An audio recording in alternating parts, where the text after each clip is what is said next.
Starter లాగా తినొచ్చు, లేదా సాంబార్ అన్నా పచ్చిపులుసు అన్నా పక్కన ఉంటే కలుపుకొని తింటే అసలు అదిరిపోతుంది. టమాటా రసం ఉన్నా కూడా బాగుంది. హలో, ఈరోజు మనం వెరైటీ చికెన్ కర్రీ చేసుకోబోతున్నాం. సింపుల్ అండ్ టేస్టీ, బ్యాచిలర్స్ కూడా హ్యాపీగా చేసుకోవచ్చు. అదే చికెన్ సుక్కా కర్రీ అనమాట.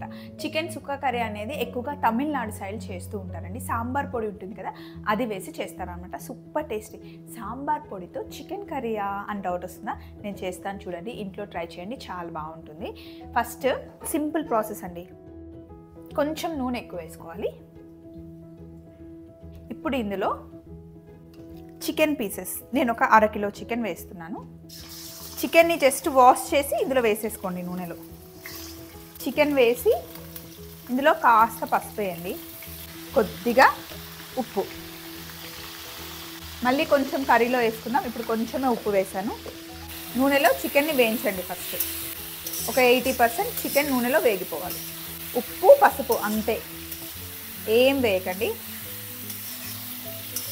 అసలు ఈ కూర మీరు ట్రై చేశారంటే ఏంటి చికెన్ కర్రీ ఇంత సింపుల్గా ఉండొచ్చా స్వప్న అని అంటారు. అంత బాగుంటుంది, టేస్ట్ బాగుంటుంది, ఈజీగా అయిపోతుంది అనమాట. అండ్ ఎప్పుడైనా ఫ్రెండ్స్ వచ్చారనుకోండి, అంటే మనలో అన్నమాట, బ్యాచిలర్స్ ఈ కర్రీ చేసుకుంటే కనుక మంచికి సూపర్ ఉంటుంది.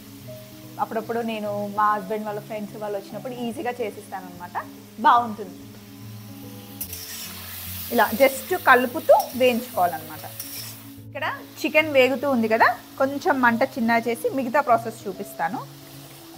ఒక చిన్న అల్లం ముక్క ఇలా రోల్ తీసుకొని డైరెక్ట్గా అప్పటికప్పుడే దంచేయాలన్నమాట.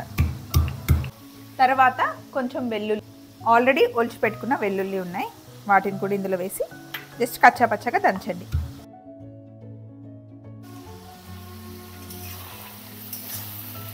చికెన్ ఒక 80% కుక్ అయిపోయింది కదా, ఇప్పుడు దీన్ని ఒక బౌల్లోకి తీసేస్తున్నాం.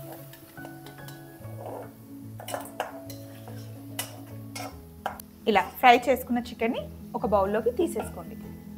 దీన్ని కాసేపు పక్కన పెట్టేయండి. ఇప్పుడు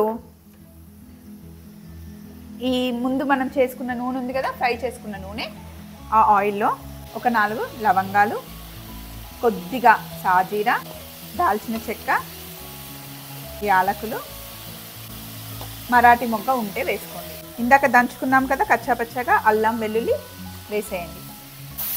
అల్లం వెల్లుల్లి కాస్త నూనెలో వేగనివ్వండి, ఆ పచ్చి వాసన పోయేంత వరకు వేగనివ్వండి. ఇలా వేస్తే భలే రుచిగా ఉంటుంది. అల్లం వెల్లుల్లి ఈ నూనెలో వేగాలి. ఇప్పుడు ఇందులో కరివేపాకు వేద్దాం. ఒక 4-5 రెబ్బలు కరివేపాకు వేయండి, ఎక్కువ వేస్తే బాగుంటుంది. ఎండుమిరపకాయలు ఎక్కువ వేసుకోవాలి. ఎండుమిరపకాయలు నల్లగా అయ్యేంత వరకు ఫ్రై చేయాలన్నమాట. ఫస్ట్ ఎండుమిరపకాయలు వేస్తున్నా, చాలా వేసుకోండి, ఇవి మధ్య మధ్యలో కర్రీతో తింటే బాగుంటాయి. చాలామంది వేయరు ఇది. ఎండుమిరపకాయలు వేసిన తర్వాత మటుకి అవి నల్లగా అయ్యేంత వరకు ఫ్రై చేయాలి. డిఫరెంట్ టేస్ట్ కానీ ఈజీ ప్రాసెస్. సో ఎండుమిరపకాయలు చూసారా వేగిన తర్వాత, ఇప్పుడు మనం ఇందులో ఉల్లిపాయలు ఇలా పెద్ద పెద్ద కట్ చేసి వేసుకోవాలి, పెద్ద ముక్కలు. ఇవి ఎక్కువ వేగాల్సిన అవసరం లేదు, కచ్చా పచ్చాగా పచ్చి పచ్చి ఉల్లిపాయ మనకు తగలాలి. చాలా చాలా చాలా ఓల్డ్ రెసిపీ ఇది. ఇలా బాగా కలుపుకోండి. ఇలా ఉల్లిపాయలు కచ్చా పచ్చాగా వేగాలి, ఫుల్గా కాదు. ఇప్పుడు ఇందులో వేయించుకున్న చికెన్ వేసేయండి. వేసాం కదా, ఇందులో ఆల్రెడీ ఉప్పు వేసాం. నేను MTR సాంబార్ పొడి ఉంది నా దగ్గర, అది వేస్తున్నా. మొత్తం సాంబార్ పొడి ఇందులో వేసేస్తున్నాను. ఇది వేస్తుంటేనే గుమ గుమ గుమ గుమలు ఆడిపోతుంది అసలు. మీరు కొంచెం స్పైసీగా తినే వాళ్ళు అయితే కొంచెం కారపొడి యాడ్ చేసుకోండి.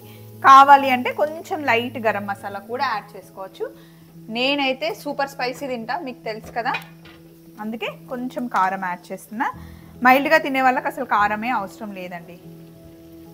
కొంచెం హోమ్ మేడ్ గరం మసాలా వేస్తున్నా. మీరు ఒకసారి టేస్ట్ చూసుకొని కావాలంటే యాడ్ చేసుకోండి, లేకపోతే లేదు. లాస్ట్లో కొత్తిమీర ఒక్కటి పడుతుంది, ఇంకా మిగతా ఏం అవసరం లేదు. కలిపి కలిపి కలిపి దగ్గరగా వచ్చేంత వరకు ఫ్రై చేయడం, అంతే, సింపుల్. కర్రీ చేసేసాం కదా ఫ్రై. ఇప్పుడు లాస్ట్లో మనం కొత్తిమీర వేసుకోవడమే, డైరెక్ట్గా కట్ చేసి వేసేయడమే. అసలు యశు వీడియో తీస్తుంది కానీ అబ్బా ఎప్పుడు టేస్ట్కి ఇస్తావు అని అడుగుతుంది. యశుతోనే టేస్ట్ చేద్దాం. Yashu one of favourite recipe అనమాట, అడుగుతూ ఉంటుంది నన్ను చేయమని. మీకు చూస్తుంటేనే నోరు ఊరుతున్నట్టుంది. నాకైతే చాలా ఇష్టం. సింపుల్ కర్రీ ఇది. రండి ప్లేట్లోకి తీసుకుందాం. స్టార్టర్ లాగా తినొచ్చు, లేదా సాంబార్ అన్నా పచ్చిపులుసు అన్నా పక్కన ఉంటే కలుపుకొని తింటే అసలు అదిరిపోతుంది. టమాటా రసం ఉన్నా కూడా బాగుంటుంది. ఈ కర్రీ చేస్తుంటేనే స్మెల్తో యశు వచ్చేసింది, లాగేసింది అనమాట. ఇలా టేస్ట్ చూడు, ఇంకా నీ ఫేవరెట్ కదా, బాగుంటుంది. సూపర్. పప్పు ఎట్లా చెప్తుంది తెలుసా? ఫస్ట్ ఆస్వాదిస్తుంది, నెక్స్ట్ పర్ఫెక్ట్ ఉంటుంది. నాకు చాలా ఇష్టం. నేను కెమెరా బ్యాక్ సైడ్ ఉండి స్మైల్ చేస్తుంటాను. కానీ నిజంగా బాగుంది కదా, చాలా సింపుల్గా మేము రెగ్యులర్గా చేస్తూ ఉంటాం అన్నమాట. టేస్ట్ అయితే అదిరిపోతుంది. చికెన్ అంటే ఇష్టపడే వాళ్ళకి, చికెన్ లవర్స్కి తెగ నచ్చేస్తుంది. ముఖ్యంగా బ్యాచులర్స్ ఇలా సింపుల్ రెసిపీ ట్రై చేయండి. ఇక్కడతో వీడియో అండ్ రెసిపీ ఎలా వచ్చిందో చేశాక కామెంట్ బాక్స్లోకి రండి, మాట్లాడుకుందాం. Bye bye.